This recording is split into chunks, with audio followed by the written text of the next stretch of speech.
जैन विश्व भारती संस्थान नाडनू के 13वें दीक्षांत समारोह में उपस्थित परम पूज्य आचार्य श्री महाश्रमण जी, विश्वविद्यालय के कुलाधिपति और केंद्रीय मंत्री आदरणीय श्री अर्जुन राम मेघवाल जी,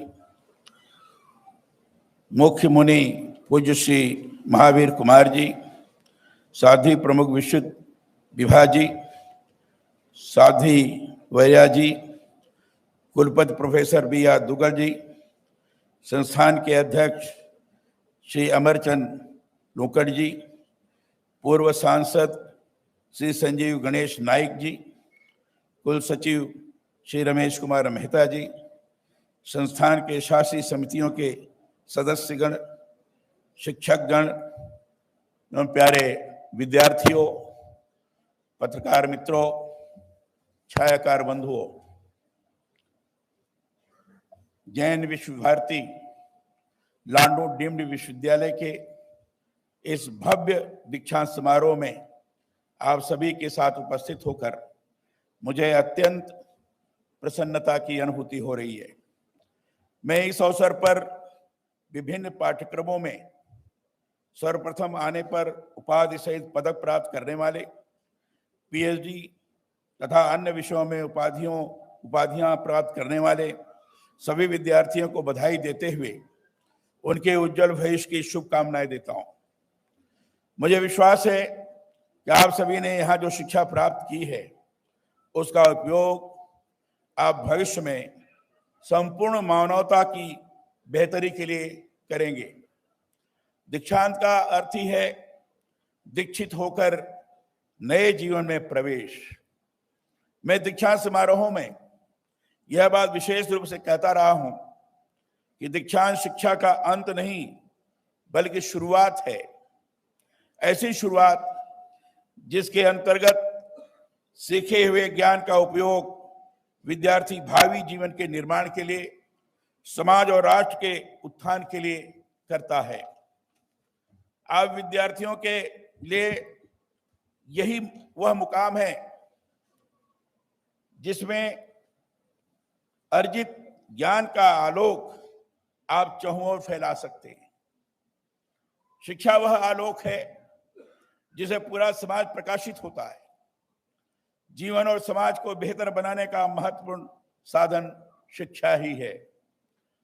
मुझे विश्वास है कि यहाँ जैन विश्व भारती में जो शिक्षा आपने प्राप्त की है उससे अपने जीवन को तो आप सभी रोशन करेंगे ही, साथ ही इस विश्वविद्यालय के सिद्धांतों के अनुरूप अपने सामाजिक उत्तरदायित्वों का निर्वाह करते हुए समाज और राष्ट्र की भी सेवा करेंगे। अहिंसा एवं शांति जैसे मूल्यों के साथ ही आपके इस विश्वविद्यालय का जो आदर्श वाक्य है, ज्ञान का सार आचार है, यह बहुत महत्वपूर्ण और अर्थगर्भित है। शिक्षा वही सार्थक है जो व्यक्ति के आचार व्यवहार में उतर आए। शिक्षा का प्रसार ही वह सशक्त जरिया है जिससे राष्ट्र सर्वांगीण विकास की राहों पर बढ़ता है। देश के संसाधनों के बेहतर उपयोग को भी शिक्षा के जरिए ही सुनिश्चित किया जा सकता है। इसी से लोकतांत्रिक प्रणाली के प्रति युवा पीढ़ी का विश्वास कायम होता है। मैं ये मानता हूं कि सशक्त लोकतंत्र का बड़ा आधार कोई है तो शिक्षा ही है। इसलिए सार्वजनिक और निजी क्षेत्र को मिलकर शिक्षा के चहुमुखी प्रसार के लिए सभी स्तरों पर प्रभावी प्रयास की जरूरत है। शिक्षा का प्रसार हो, परंतु यह भी ध्यान देने की जरूरत है कि शिक्षा विद्यार्थी के जीवन को गढ़ने वाले गुणवत्तापूर्ण हो। शिक्षा का प्रमुख जरिया है पुस्तकें। यह बहुत महत्वपूर्ण है कि देश की जो नई शिक्षा नीति लागू की गई है उसमें पाठ्य पुस्तकों के साथ ही जीवन को गढ़ने वाले पुस्तकों की संस्कृति के प्रसार की ओर भी विशेष ध्यान दिया गया है। पुस्तकें जीवन को नई दिशा प्रदान करती हैं, इसलिए कि उनमें ज्ञान और विवेक के बीज छुपे होते हैं। और जब उन्हें हम पढ़ते हैं तो ये बीज अंकुरित होने लगते हैं। इसी से फिर जीवन की उज्जवल राहों का निरंतर निर्माण होता है। दूसरे विश्व युद्ध के दौरान हिटलर ने जर्मनी में जो अत्याचार किए थे, उसका मूल था लोगों के ज्ञान और विवेक को नष्ट भ्रष्ट करना। ज्ञान और विवेक को नष्ट करने का सबसे बड़ा जरिया है उस माध्यम पर हमला जिससे व्यक्ति ज्ञानवान और विवेकवान होता है। हिटलर यह मानता था कि किताबें पढ़कर लोग शिक्षित हो जाते और यह शिक्षा ही व्यक्ति को ज्ञान और विवेक प्रदान करती है। इसी से आम आदमी अपने अधिकारों के प्रति, लोकतंत्र के प्रति जागृत होता है। इसलिए उसने बर्लिन स्थित विश्वविद्यालय के विशाल पुस्तकालय की सारी किताबें एकत्र कर जलवा दी थी।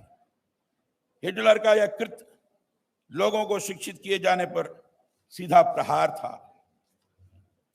जर्मनी में किताबें तो हिटलर ने जलवा दी, परंतु लोग जल्दी ही संभल भी गए।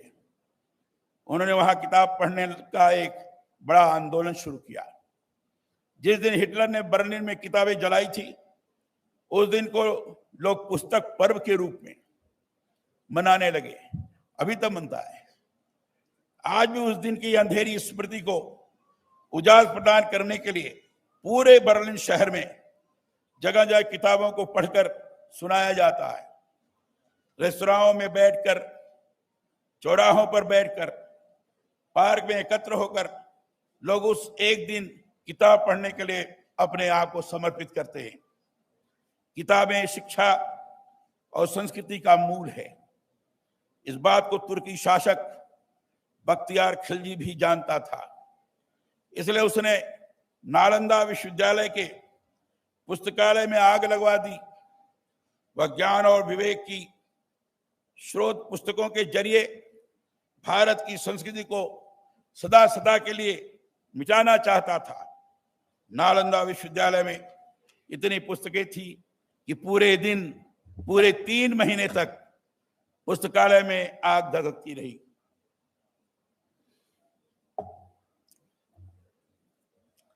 आप सभी को पुस्तकों के जरिए ज्ञान और विवेक नष्ट करने के ये दृष्टांत मैंने इसलिए बताए हैं कि इसके जरिए आज समझ सकें कि कैसे शिक्षा के मूल से हिटलर जैसे और बख्तियार खिलजी जैसे तानाशाह भी भयभीत थे और उन्होंने अपनी कुंठा किताबों को जलवा कर निकाली। पर किताबों से ज्ञान व्यक्ति के मस्तिष्क में पहुंचकर सदा के लिए संग्रहित हो जाता है। इसलिए उनका पढ़ना सदा ही व्यक्ति को उर्वर करता है। व्यक्ति को ज्ञान संपन्न करने के साथ ही पुस्तकें उसे कल्पनाशील, विचारवान और संवेदनशीलता के साथ तर्क शक्ति में और विपरीत हालात में भी लड़ने के लिए प्रेरित करती हैं।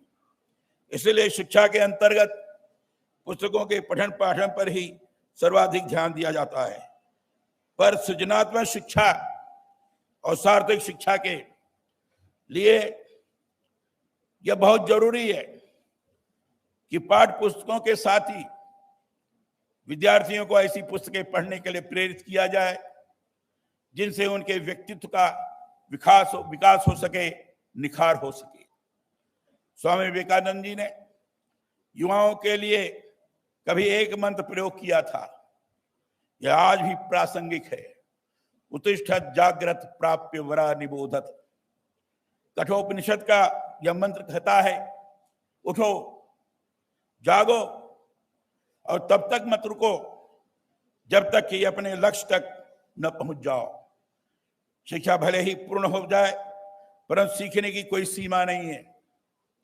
सीखना ये शिक्षा का विज्ञान है। पुस्तकें इसका बड़ा स्रोत है। इसलिए सर्वांगीण विकास के लिए पुस्तक संस्कृति को हम सभी बढ़ावा दें। प्राचीन भारत में नालंदा, तक्षशिला, विक्रमशिला, वल्लभी, वेदांतपुरी जैसे प्रख्यात विश्वविद्यालय विश्व स्तरीय शिक्षा की परंपरा का प्रतिनिधित्व करते थे। उनमें विद्यार्थियों को पाठ्य पुस्तकों के साथ ही जीवन से जुड़ी व्यवहारिक शिक्षा से जुड़े ग्रंथों का भी पारायण करवाया जाता था।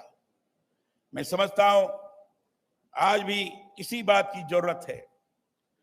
विश्वविद्यालयी शिक्षा में इस बात पर भी विशेष ध्यान देने की जरूरत है कि विद्यार्थी अपने ज्ञान का उत्कृष्टतम प्रयोग विभिन्न क्षेत्रों में करे।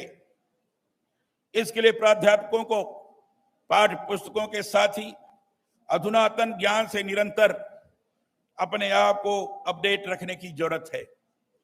प्रयास ये होना चाहिए कि आपका यह संस्थान ज्ञान का महान केंद्र बने।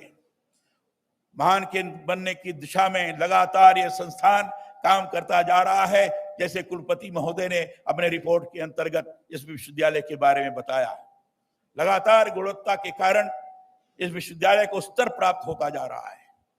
निश्चित रूप से महान केंद्र बनने में ये सक्षम है और एक करके दिखाएगा, ऐसा मुझे पूरा विश्वास है। मैं ये मानता हूं कि शिक्षा ज्ञान का प्रसार करती है, परंतु अनुसंधान नए ज्ञान का सृजन करता है। नवान्वेषण के जरिए ही विद्यार्थी अर्जित ज्ञान को सामाजिक संपदा के रूप में सबकी भलाई में उपयोग कर सकता है। नई पीढ़ी को संविधान के प्रति जागरूक करने की सोच से ही प्रदेश भर के राज्य वित्त पोषित विश्वविद्यालयों में संविधान वाटिका की स्थापना की पहल मैंने की है। अगर इस विश्वविद्यालय में भी संविधान वाटिका हो तो सोने में सुहागा होगा, ऐसा मैं अनुभव करता हूं। कुलपति महोदय इस दिशा में ध्यान दे तो बहुत अच्छा होगा। बनाने का प्रयास करना चाहिए, क्योंकि वाटिका अभूतपूर्व होगी और ऐसी अभूतपूर्व होगी जिसको देखकर विद्यार्थी संविधान के बारे में ज्ञान अर्जित तो करेगा ही, साथ ही साथ उसको लगेगा कि यह संविधान जो भारत जैसे बड़े लोकतांत्रिक देश को संचालित कर रहा है, उसके प्रमुख बिंदुओं को अपने जीवन में आचरित करके लोकतंत्र को बढ़ाने की दिशा में कैसे मैं सफल हो सकता हूं, यह भी उसके मन के अंदर वृत्ति जग सकती है और निश्चित रूप से उसका बड़ा लाभ होगा। मैं मानता हूं कि विश्वविद्यालयीन शिक्षा का प्रमुख उद्देश्य विद्यार्थियों को अपने देश और समाज के प्रति जागरूक करना भी है। इस दृष्टि से संविधान वाटिकाएं भारतीय संविधान के समानता, न्याय और अभिव्यक्ति की स्वतंत्रता जैसे आदर्श जीवन मूल्यों का संचार करने में विद्यार्थियों के लिए महत्वपूर्ण साबित होगी, ऐसा मुझे विश्वास है। मैं इस अवसर पर यह भी अनुरोध करता हूं कि उच्च शिक्षण संस्थान नई शिक्षा नीति के आलोक में भारतीय जीवन मूल्यों की ऐसी शिक्षा विद्यार्थियों को प्रदान करे जिनसे विद्यार्थी ही नहीं पूरा समाज संपन्न हो सके।